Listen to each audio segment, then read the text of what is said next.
Buen día para todos. Bueno, a continuación les voy a explicar sobre los avances científicos. Primero, durante la antigüedad ellos creían que la mente y el alma controlaban las acciones del cuerpo. Esto fue cambiando por los avances científicos, donde hubieron nuevos caminos, que es donde se fueron estudiando con gran intensidad la percepción de los sentidos. Este estudio empezó desde 1601 a 1701, donde el estudio desembocó en un nacimiento de la psicología experimental, y estos fueron los primeros griegos que aplicaron en la antigüedad. La primera fue las diferencias individuales, que surgieron en 1795, donde Neville Maskelyne y David Canebrook, que era el ayudante, estaban poniendo un reloj, una hora, en donde estaba pasando una estrella en particular. A uno de ellos le dio más tiempo que otros, 8 segundos de diferencia, pero Bexel determinó lo siguiente, que fue que encontraron diferencias, sí, pero si se sumaban las 8 décimas que decía Canebrook, sus observaciones se podrían equipar con las de Maskelyne. Fueron diferencias individuales, pero que llegaban al mismo punto. A continuación voy a mencionar ese segundo punto. Continuamos. Lo anterior mencionado surgió en el año 1975. Bueno, hubieron dos realidades, que fueron la objetiva y la subjetiva. La objetiva es la que tú tienes personalmente, o es única para cada individuo en el mundo en que nos rodea. La objetiva son que se basan en hechos concretos y verificables que existen independientemente tu opinión, o independientemente de las opiniones individuales. Hay una ley que surge desde 1774 hasta 1842, que fue la ley de Bay-Magendie, donde explicó sobre las fibras nerviosas sensoriales y motores y la médula espinal. Hay dos tipos de fibras, que son, entre otras, como las fibras dorsales y las vertebrales. Las dorsales transmiten señales sensoriales hacia el cerebro, y las fibras vertebrales transmiten señales desde el cerebro hacia los músculos y órganos. Bueno, los nervios son motores que transmiten señales desde el sistema nervioso central, y los sensoriales transmiten señales desde los sentidos. Les voy a dar un ejemplo de cómo se aplicaría este método. Bueno, a continuación les coloco un ejemplo para que entiendan como más el tema, en donde cuando tú estiras tu músculo o el brazo como tal, al doblar el brazo detectan como un cambio de longitud, y envían señales, y también envía señales a nuestro cerebro. Es como un ejemplo más explícito sobre las fibras o los nervios que se aplican en esta ley. A continuación vamos para la tercera ley. Bueno, continuamos con la explicación. La de Francos-Magendie, que esto fue en el siglo XIX, de 1783 a 1855. Aclaró que los nervios no eran huecos que transmitían espíritus animales, sino que se han comprobado que existen dos clases de diferentes nervios que cumplían con dos conceptos diferentes. El primero, nervios anteriores, que va desde el cuerpo hacia los nervios centrales, y los nervios posteriores, que transmiten señales motoras a nuestro sistema nervioso y hacia los músculos. La otra ley es de Johannes Müller, que va de 1801 a 1858. Demostró que existen 5 clases de nervios sensoriales, que tienen su propio modo característico, y que cada nervio responde con lo que se aplica. Entonces, un ejemplo es que la estimulación de las ondas lumínicas, la electricidad, presión en un golpe en la cabeza, producirán en este caso sensaciones visuales. Es decir, llegó a la conclusión que cada nervio era responsable, y ahí explicamos con el ejemplo anterior. Bueno, continuamos, y es que la ley de Kant de 1833 a 1840. Kant tenía un enfoque en la filosofía, la epistemología y la ética, mientras que Muller se centró en la fisiología y las sensaciones del sistema nervioso. Bueno, un ejemplo de ello para que pues entiendan más el contexto es cuando ustedes miran una flor amarilla, tu percepción es que esa flor es amarilla, pero no solamente por lo que ves, sino simplemente recibir la sensación sensorial que emite su mente, ya que pues usted tiene como el proceso de categoría, el color, la forma de objeto y demás. Vamos para la siguiente ley, que fue la de Hermann von Helmholtz, que estaba de 1821 a 1894. Fue un filósofo muy importante en el siglo XIX, en donde su posición era contra el vitalismo. A continuación les brindo más sobre el tema. De acuerdo, habían dos tipos de teorías, que era la de Muller y la de Helmholtz. La de Muller se basaba que no podía, que el vitalismo pues podían ser explicados únicamente por las leyes de la física y la química, sino que se requiere como de un tipo de fuerza habitual.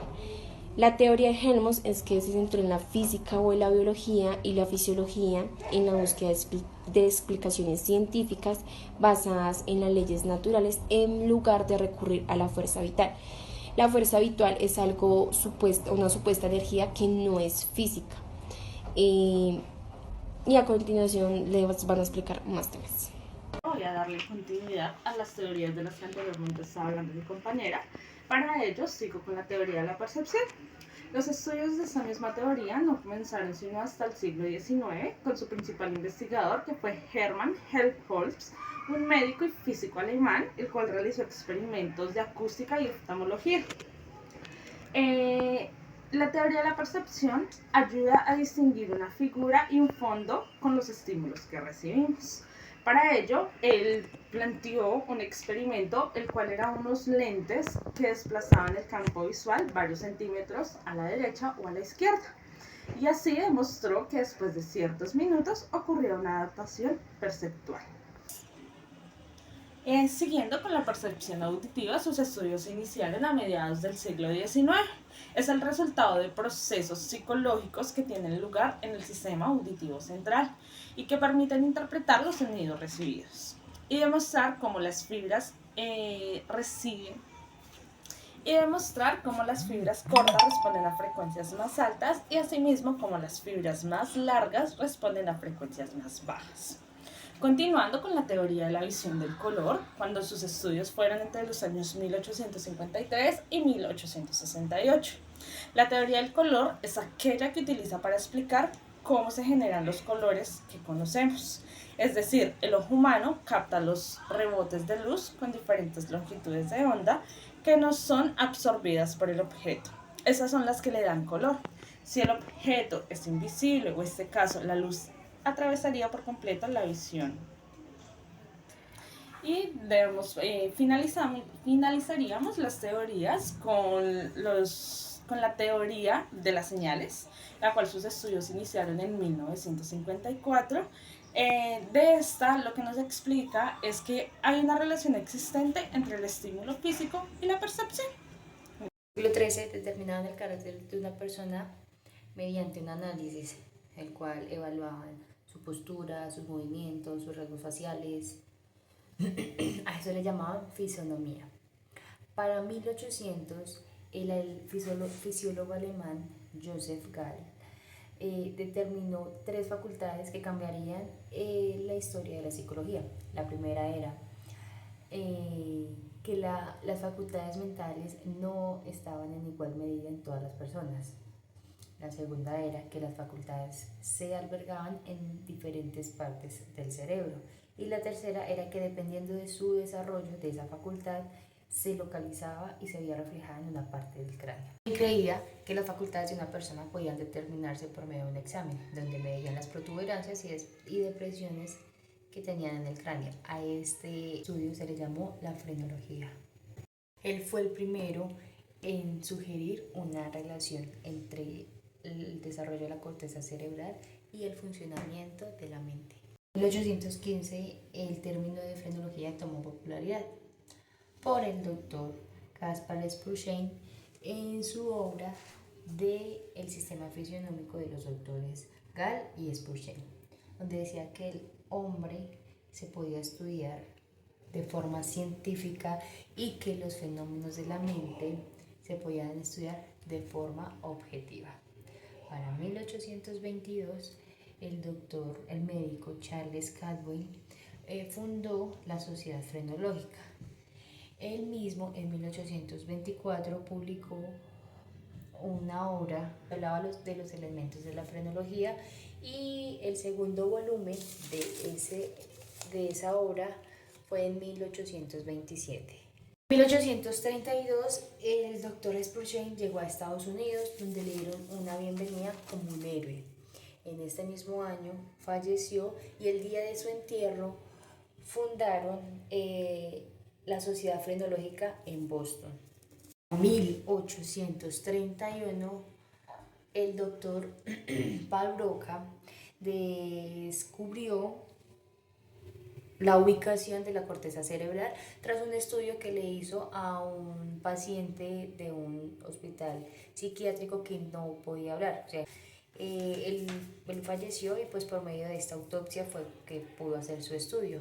Después de esto, en 1874, el neurólogo Carl Wernicke descubrió el área en la corteza cerebral que era la responsable de la comprensión del habla.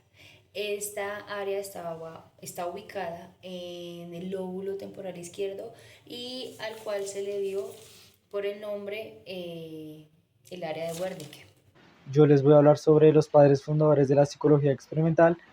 Como pueden ver, ahí está Ernst Weber, médico alemán, que nació el 24 de junio de 1795 y falleció el 26 de enero de 1878. Este personaje de aquí se basa mucho más sobre el campo de la percepción sensorial y psicología experimental, como dije anteriormente. Él junto a Fechner están ligados con la ley de Fechner-Weber, que es una ecuación matemática donde explica sobre los estímulos, que donde haya un estímulo en alguna parte del cuerpo, el cerebro lo recibe de manera diferente, dependiendo de dónde se esté tocando. Como aportes, estuvo en la detección de diferencias mínimas, también estudió sobre la sensibilidad táctil y visual y contribuciones sobre las psicofísicas experimentales. Y él sería Fechner. Él es filósofo y psicólogo. Él se basó mucho más en la parte de la psicología, ya que Weber la abandonó en su punto por dedicarse más a su labor de doctor. En 1860 logró cuantificar la relación entre estímulo físico y sensación asociada, lo que acabé de explicar anteriormente.